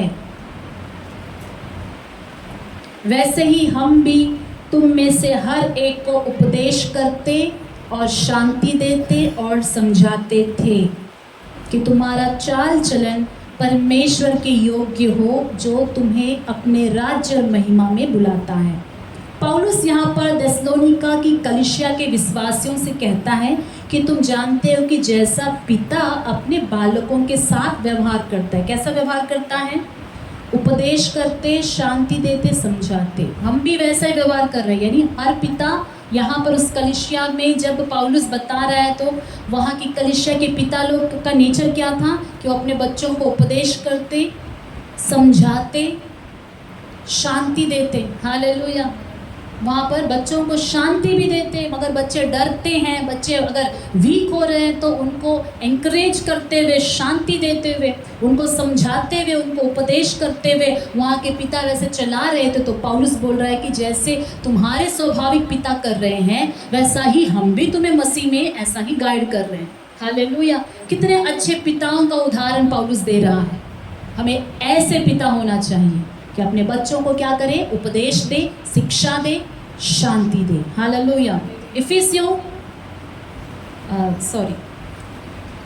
यहाँ पर मैं एक बात कहना चाहूँगी। अब्राहम जो है, पढ़ने की ज़रूरत नहीं है, अब्राहम भी जो है अपने बेटे के विषय में काफ़ी जो है वो सीरियस रहता है। जब अब्राहम का ओल्ड एज में बेटा पैदा हुआ और अब्राहम तब भी दादा की उम्र में था, जब आइज़क इसहाक जो है जवान उम्र में आया, अब्राहम ने अपने जिम्मेदारी से हाथ पीछे नहीं लिया कि मैं बूढ़ा हो गया हूँ, शारा और तुम लोग सभी तुम लोग देखो मैंने पैदा कर दिया, ख़त्म मेरा ताकत। वो पीछे नहीं हटा। अब्राहम ముదిమి వయసు వచ్చిన తర్వాత బిడ్డని కంటాడు ఇస్సాకుని. ఇస్సాకి యవన వయసు అంటే పెళ్లి వయసు కూడా దాటిపోయింది, లేట్గా మ్యారేజ్ అయింది ఇస్సాక్కి బైబిల్ ప్రకారంగా చూస్తే ఏజ్. ఆ వయసులో అబ్రహాం ఇంకా వయసు అయిపోయింది. ఆ ముసలి వయసులో కూడా అబ్రహాము తన కొడుకు ఇచ్చే ఇన్స్ట్రక్షన్ విషయంలో కానీ తన లైఫ్లో గైడెన్స్ విషయంలో కానీ ఎప్పుడు వెనకంజ వేయలేదు, पीछे नहीं हटा। जब इसहाक को दुल्हन ढूंढने का समय आया तो अब्राहम जो है अपने कर्मचारी को, अपने घर का एक नौकर को बुलाते हैं, एलियाजर को बुलाकर उसे क्लियर इंस्ट्रक्शंस देता है कि मेरे बेटे को किस लड़की से शादी होना चाहिए, कैसी लड़की होनी चाहिए। पिता का ये रोल होना चाहिए, जिम्मेदारी होना चाहिए कि आपके बच्चों का लाइफ पार्टनर चुनने का जो इंस्ट्रक्शंस है पिता वो देना चाहिए। हालेलुया। ऐसा स्टेप लोगे तो तुम्हारे लिए अच्छा है, ऐसे शादी नहीं करना, ऐसा नहीं करना। जब पिता चुप रहेगा तभी बच्चे गलत करेंगे। हालेलुया। पिता को अपनी जिम्मेदारी निभानी चाहिए। अब्राहम यहाँ पर अच्छी जिम्मेदारी निभाता है, लेकिन इसहाक जो है अपनी जिम्मेदारी निभाने में फेल हो जाता है। एक बार उसके डैडी ने उसके लिए अच्छा जो है जिम्मेदारी लिए राइट इंस्ट्रक्शंस दिया। इसहाक के 2 बच्चे हुए, एसाव और याकूब। हालेलुया। एसाव याकूब आते ही वहाँ पर डिवीज़न हो गया। या एसाव जो है मेरा बेटा है, याकूब जो है उसकी माँ बोलने लगी ये मेरा बेटा है। तो छोटे वाले की सारी जिम्मेदारी कौन ले लिया? मम्मी ने ले लिया, रिबेका ने ले लिया। और जो है बड़े बेटे की सारी जिम्मेदारी को जो है इसहाक ने ले लिया। तो इसहाक ने अपनी जिम्मेदारी ठीक से नहीं निभाया। इसहाक के विषय में लिखा है कि वो अपने बेटे का शिकार का जो मांस है वो खाना बहुत पसंद करता था। बेटा क्या लेकर आता है उसमें एंजॉयमेंट है, लेकिन बेटे ने किन कनानी स्त्रियों से शादी कर लिया उसके बारे में इसहाक ने कोई एक्शन लिया नहीं। अगर पिता उसे राइट इंस्ट्रक्शंस देता कि एसाव मेरी शादी मेरे पिता ने अपने घराने के लोगों को ही दिया है, कनानी स्त्रियों से शादी करना हमारे लिए ठीक नहीं है, अगर इसहाक वहाँ पर इंस्ट्रक्शन दिया होता तो शायद एसाव अन्य जातियों में से स्त्री को ढूंढकर नहीं लाता। हालेलुया। वहाँ पर इसहाक फेल हो गया, जिसके वजह से एसाव की ज़िंदगी में भी आप देखोगे कि परमेश्वर का भय या प्रभु के लिए कोई खास उसके अंदर में जो है लाइफ को आप देख नहीं सकते। लेकिन याकूब उसके माँ के हाथों में बड़ा, कैसे भी उसकी माँ उसे जो है अपनी बुद्धि से प्रभु के आशीष को कमाने के लिए गलत करी, लेकिन जब शादी का मैटर आता है वहाँ पर रिबका जो है, क्योंकि इसके पिता फर्स्ट फेल हो गए तो रिबका वो जिम्मेदारी ले लेती है, बोलती है देखो बड़े ने कनानी से शादी किया, मेरा मन बहुत दुखी है, अब मैं नहीं चाहती कि छोटा ऐसा शादी करे। अब इंस्ट्रक्शंस कौन दे रहा है? वाइफ दे रही है। क्यों? हस्बैंड वहाँ पर क्या हो गए? फेल हो गए। अभी वो जिम्मेदारी कौन ले रहा है? वाइफ लेकर बोल रही है कि मेरे भाई के घर भेज दो, वहाँ पर लड़कियाँ हैं, उससे शादी हो जाएगी। अब उसके शादी का इंस्ट्रक्शन रिबका के वजह से दोनों ने उसे डिसाइड किया और याकूब को जो है बचा लिए कनानी स्त्रियों से शादी होने से। हालेलुया। तो हर पिता की जिम्मेदारी होती है कि वो अपने बच्चों को राइट इंस्ट्रक्शंस दे, लेकिन राइट इंस्ट्रक्शंस देने के लिए पिता को चाहिए कि वो राइट लाइफ जिए। अगर आप अपने बच्चों के सामने एक हारी हुई ज़िंदगी जीते हैं, डबल लाइफ जीते हैं, तो आपके बच्चे आपकी बात कभी नहीं सुनेंगे। आमीन। अगर आप अपनी वाइफ को जो आपका ही शरीर है उसको प्यार नहीं दे रहे हैं, उससे रिस्पेक्ट नहीं कर रहे हैं, प्रेम नहीं कर रहे हैं, तो आपके बच्चे आपके बातों को नहीं सुनेंगे, आपको आदर नहीं करेंगे। लेकिन जिस दिन आप अपने लाइफ को फिर से ठीक कर लोगे और अब आप भरोसा दिलाओगे अपने बच्चों को कि मैं अपने परिवार को ठीक से पालूंगा, मैं जिम्मेदारी लूँगा, तब धीरे धीरे फिर वो भरोसा बनने लगेगा और आपके बच्चे आपके सारे निर्णयों को हाँ हाँ बोलेंगे। हालेलुया। अगर आप फेल हुए हैं तो आपको दुख होने की ज़रूरत नहीं। परमेश्वर आपके सारे जो है फेलियर्स को माफ़ करके फिर से आपको एक राइट फादर बनाना चाहता है। हालेलुया। मनुष्य जो है सभी वेल एक्सपीरियंस से दुनिया में नहीं आते। पिता बनना एक टाइटल से नहीं बन जाते, बच्चे पैदा करने से कोई पिता नहीं बन जाता, अनुभव से सीखा जाता है। आमीन। अनुभव से सीखने वाली ये बातें हैं। जैसे जैसे दिन बढ़ते हैं, कभी फेल होते हैं, कभी सीखते हैं, लेकिन परमेश्वर का धन्यवाद हो जो आपको वचन के थ्रू आपको आगाह कर रहा है कि आप एक अच्छे पिता बन सकते हैं। आमीन। एक और जो है आखिरी कहा जाए, एक आखिरी गुण मैं दिखाना चाहती हूँ पिता का, या जिम्मेदारी मैं दिखाना चाहती हूँ, डिसिप्लिन। पिता की जिम्मेदारी है कि परिवार में अनुशासन लेकर आए, बच्चों में अनुशासन लेकर आए। ये भी हम देखते हैं कि ये जिम्मेदारी भी पिता नहीं निभा रहे हैं। काफ़ी पिता ये ऑटोमेटिकली ये ट्रांसफ़र हो गया है और चले गया है किसको? वाइफ को। बिब्लिकल फादर में, बाइबल के अनुसार फैमिली में डिसिप्लिन लाना, बच्चों में डिसिप्लिन लाने की जो जिम्मेदारी स्वर्ग से जो दी गई है वो पिताओं को दी गई है। తండ్రులకే దేవుడు ఇచ్చాడు కుటుంబంలో డిసిప్లిన్ తీసుకురావడం। ఆ ఒక బాధ్యత తండ్రి చేయకపోతే, నాకు టైం లేదు, నేను చూసుకోలేను అని వాళ్ళు చూసుకోకపోతే ఆ ఒక రెస్పాన్సిబిలిటీ ఎవరు తీసుకుంటున్నారు? భార్యలు తీసుకుంటున్నారు। హల్లెలూయా। భార్య కూడా తీసుకోకుండా నేను జాబ్కి వెళ్తున్నానంటే అమ్మమ్మలు తాతలు తీసుకుంటున్నారు। వాళ్ళకి టైం లేనంటే చిన్నమ్మలు చిన్న नानलो वाल ఎవరో ఒకరు తీసుకుంటారు। हालेलुया। अगर आपको लेकिन जो पिता के रूप में परमेश्वर ने जो जिम्मेदारी दिया है कि अपने बच्चों को अनुशासित करें, डिसिप्लिन करें। इब्रानियों उसका 12वां अध्याय में आएंगे, हिब्रूज चैप्टर 12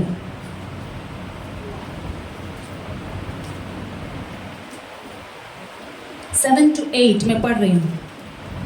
तुम दुख को ताड़ना समझकर सह लो, परमेश्वर तुम्हें पुत्र जानकर तुम्हारे साथ बर्ताव करता है। परमेश्वर क्या जानकर हमारे साथ बर्ताव करता है? पुत्र जानकर। वह कौन सा पुत्र है जिसकी ताड़ना पिता नहीं करता? दुनिया में वो कौन सा पुत्र है जिसको पिता ना डांटे? हालेलुया। पिता को बच्चों को डांटने का अधिकार है। माताओं सुनो, सिर्फ आप अकेले नहीं है जो आपको दिया गया अधिकार, पिताओं को बच्चों को डांटने का अधिकार है।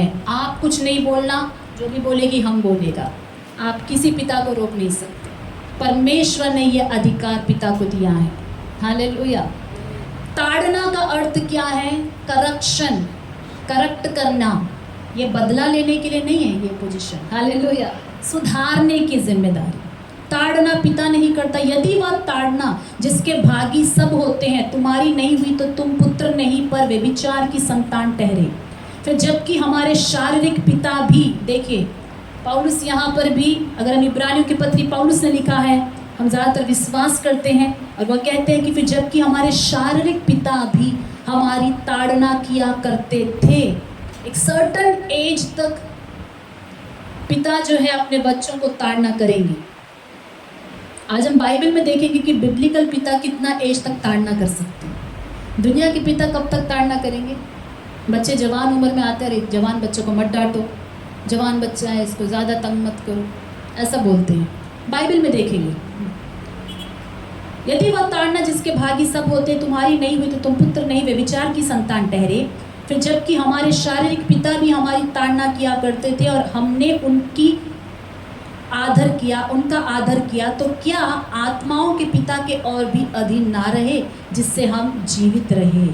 वे तो अपनी अपनी समझ के अनुसार थोड़े दिनों के लिए ताड़ना करते थे, पर वह तो हमारे लाभ के लिए करता है कि हम भी उसकी पवित्रता के भागी हो जाए।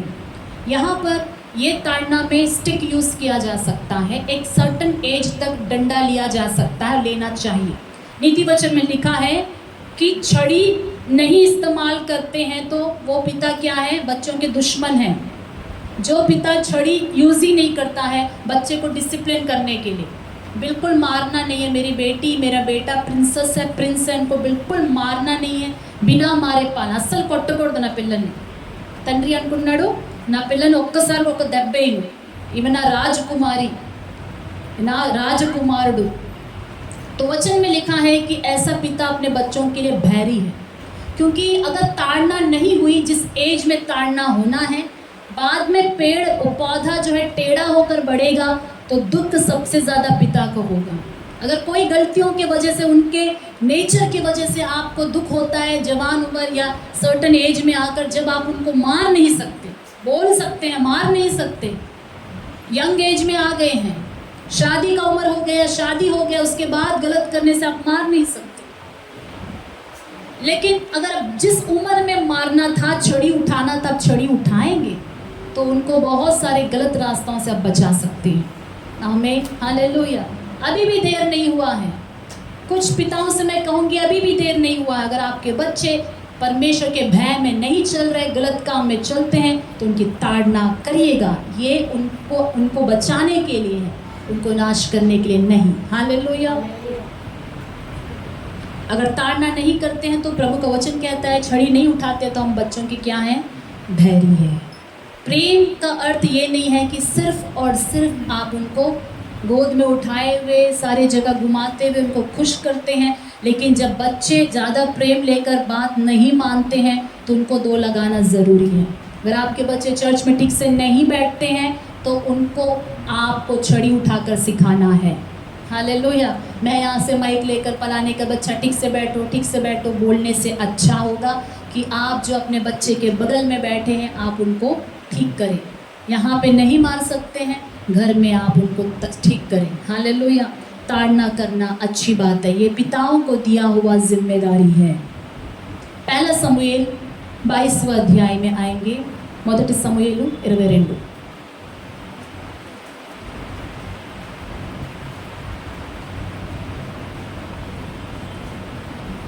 पहला समूएल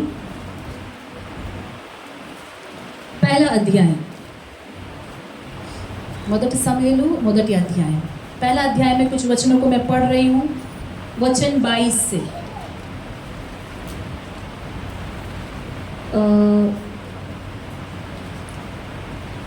दूसरा समूएल पहला समूएल दूसरा अध्याय निकालिए.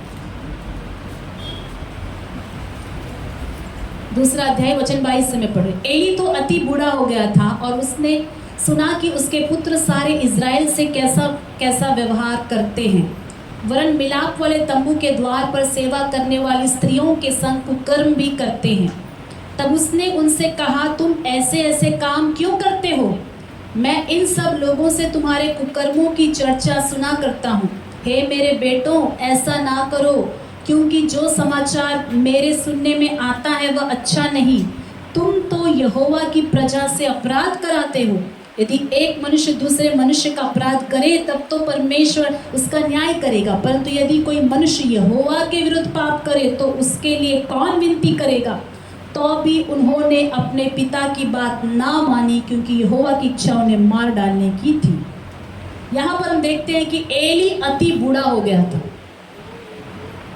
पिता की जिम्मेदारी बूढ़ा होने पर भी खत्म नहीं होती है. देखिएगा परमेश्वर का दिया हुआ स्थान कैसे है. यहाँ एली बहुत बूढ़ा हो गया और उनके जो बेटे थे ओपनी और पिनहास, उनकी शादियाँ भी हो गई थी. ये शादी होने के बाद ये प्रभु के भवन के वहाँ काम कर रहे हैं, लेकिन इनका जो नेचर था वो लुच्छे थे, लिखा हुआ है. आवारागर्दी था, प्रभु का भय नहीं था. वहाँ आने वाली स्त्रियों के साथ बहन की तरह व्यवहार करने के बजाय उनके साथ कुकर्म करते थे. प्रभु का जो भी भेंट आता था उसके साथ वो पवित्रता का व्यवहार नहीं करते. प्रभु को दिया वाला अर्पण, प्रभु को भेंट चढ़ाने से पहले ही कांटे उसमें डालकर जितना मांस चाहिए ले लेते थे. बहुत लुच्चे, बहुत आवारागर्दी. लेकिन शादियां हो गई थी. एली बूढ़ा था. एक बूढ़ा पिता को शादीशुदा बेटों को कैसे चलाना चाहिए. परमेश्वर का वचन में यहाँ पर हम देखते हैं कि एली उनको बातों से कहता है कि मेरे बच्चों, जो मैं सुन रहा हूँ ये गलत कर रहे हो, ऐसा नहीं करना चाहिए, परमेश्वर का विरोध में कर रहे हो, तुम मनुष्य के विरोध में नहीं है तो प्रभु का विरोध में तुम पाप कर रहे हो। लेकिन वचन में लिखा है कि एली के बच्चों ने डैडी का बात, उनके पिता के बात को नहीं सुना। तो क्या यहाँ पर एली ने अपनी जिम्मेदारी बखूबी निभाई कि वो समझाया, बच्चे सुने नहीं? काफ़ी लोग ऐसे होते हैं, पिता हम बोलता है लेकिन वो सुना नहीं, बोला था उसको सुना नहीं। एली ने भी बोला लेकिन वो सुने नहीं। लेकिन प्रभु इस घटना को कैसे देखता है देखेंगे। वचन 3 अध्याय 11 से 13 तक मैं पढ़ रही हूँ। 3 అధ్యాయంలోకి రండి, 11 నుంచి చదువుతున్నాను।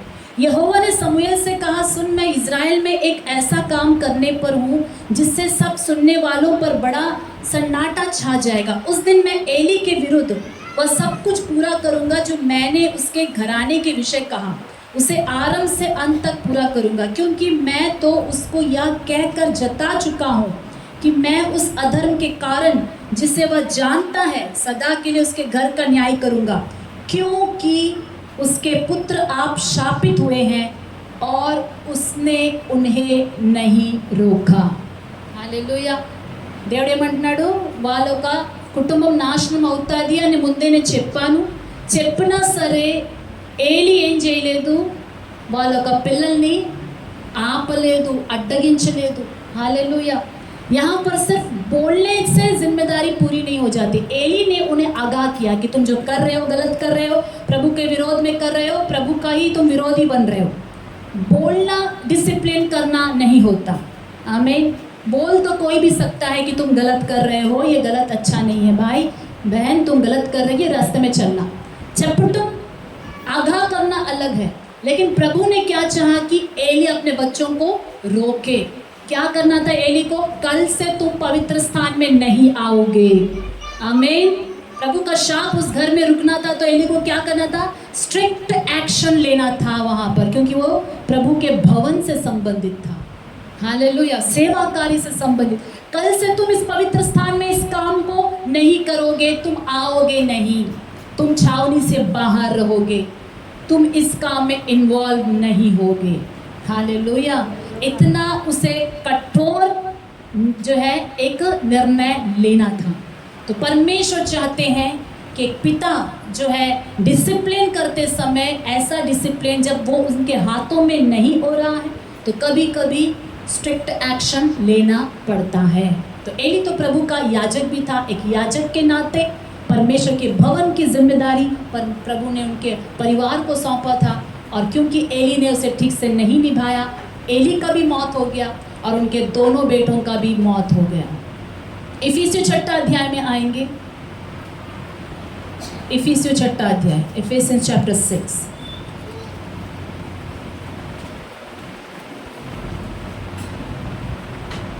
वचन 4।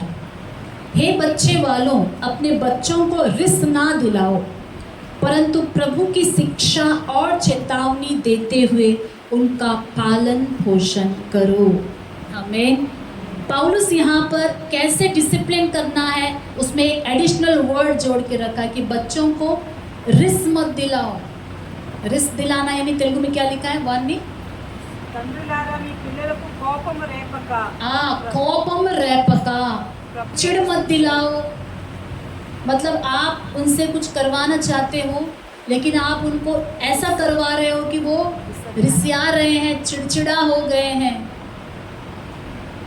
ऐसा भी आप जो है उस डिसिप्लिन को इस्तेमाल ना करें। थोड़ा मैच्योरिटी से कि आप उनको गुस्सा ना। काफ़ी हद तक बताया जाए तो टीनेज और यूथ में जब आपके बच्चे आ जाते हैं तब उनको डिसिप्लिन करने का तरीका बचपन में जैसा होता था वैसा नहीं होना चाहिए। आओ बोलने से आओ, बैठो बोलने से बैठो, या 10 बार बोलने से बच्चा आएगा। लेकिन जब वो यूथ एज में आ जाते हैं उनको डिसिप्लिन करने का तरीका थोड़ा आपको चेंज करना हो कि वो पलटकर मतलब रिसियाए नहीं, वो क्रोध ना हो, लेकिन आप उनको डिसिप्लिन भी करें। हालेलुया। उनको ठीक भी करें।